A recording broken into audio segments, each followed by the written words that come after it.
श्री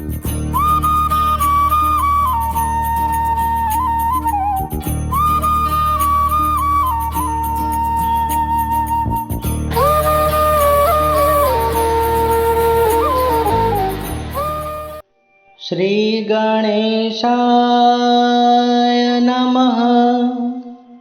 श्री कृष्ण कन्हैया लाल की जय। बोलिए श्री गुरुदेव भगवान की जय। वैशाख मास महात्म व्रत कथा 19वां अध्याय। तपोनिष्ठ पिशाच का उद्धार। श्री नारद जी बोले, हे राजा अम्बरीश। ब्राह्मण श्रुत देव शर्मा बोले, हे राजन, वैशाख मास की मेष संक्रांति में जो मनुष्य प्रातःकाल स्नान, दान, व्रत, पूजा आदि करके भगवान की सुंदर पावन कथाएं श्रवण करते हैं, वे मनुष्य वैकुंठ लोक को प्राप्त कर लेते हैं। परंतु जो मनुष्य भगवान की सुंदर और दिव्य कथाएं अधूरी छोड़कर ही चले जाते हैं और पूरी नहीं सुनते, वे घोर महा रौरव नामक नरक में जाकर गिरते हैं और भयानक पिशाच योनि प्राप्त करते हैं। हे राजन, इसी बाबत एक कथा है, वह मैं तुम्हें सुना रहा हूँ, तुम ध्यान देकर सुनो। प्राचीन काल में गोदावरी नदी के तट पर ब्रह्मेश्वर क्षेत्र में श्री दुर्वासा ऋषि के 2 शिष्य रहते थे। भिक्षा में उन्हें जो भी मिल जाता वही खाकर निर्वाह कर लेते थे और पर्वतों की गुफाओं में पड़े रहते थे। इन दोनों के नाम सत्यनिष्ठ और तपोनिष्ठ था। इनमें से जो सत्यनिष्ठ था वह सदैव भगवान की कथा प्रेम पूर्वक श्रवण करता था अथवा दूसरों को भी प्रेम पूर्वक कथा सुनाता था। कथा सुने बिना वह कभी अन्न जल ग्रहण नहीं करता था। कथा समाप्त हो जाने पर ही अपने नित्य कर्म आदि करता था। इस प्रकार सत्यनिष्ठ ऋषि और उपनिषदों का उपदेश यही निश्चय करके सदैव भगवान की भक्ति में तत्पर रहता और सदा भगवान की सुंदर कथाएं श्रवण करना ही उसे आनंद और बड़ा सुख प्राप्त होता था। तथा दूसरा जो तपोनिष्ठ था वह दुष्ट बुद्धि वाला था।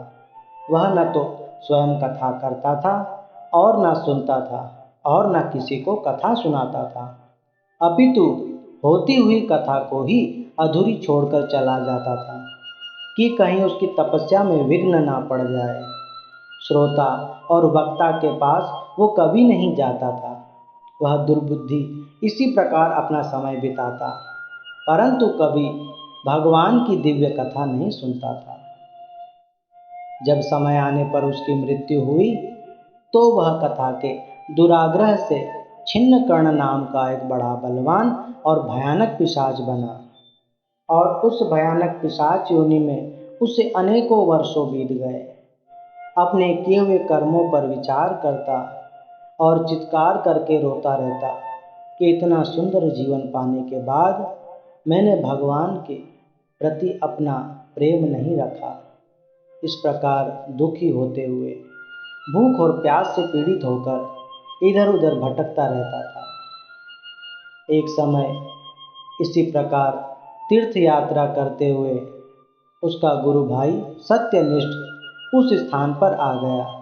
तब छिन्नकर्ण पिशाच ने सत्यनिष्ठ को आते हुए देखा और उसे खाने के लिए सत्यनिष्ठ के ऊपर झपट पड़ा।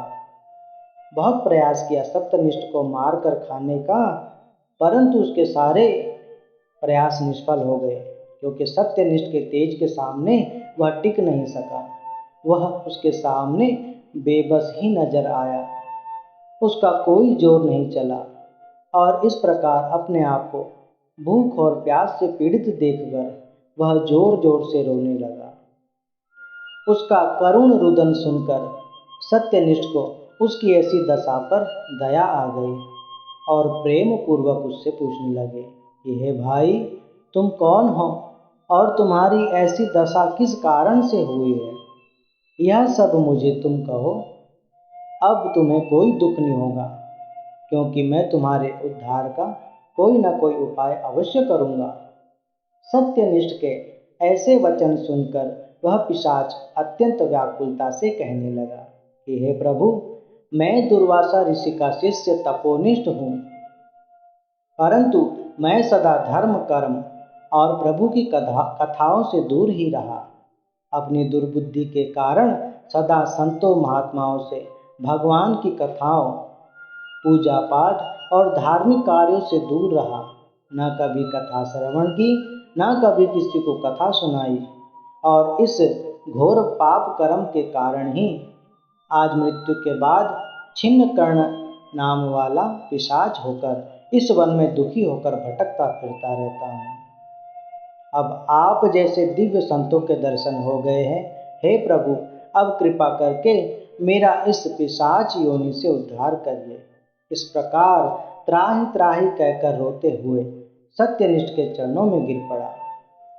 सत्यनिष्ठ ने उसे अपना भाई मानकर अपने हृदय से लगा लिया और हाथ में जल लेकर वैशाख मास के व्रत और कथा श्रवण करने का फल संकल्प करके उसके ऊपर जल छिड़क दिया।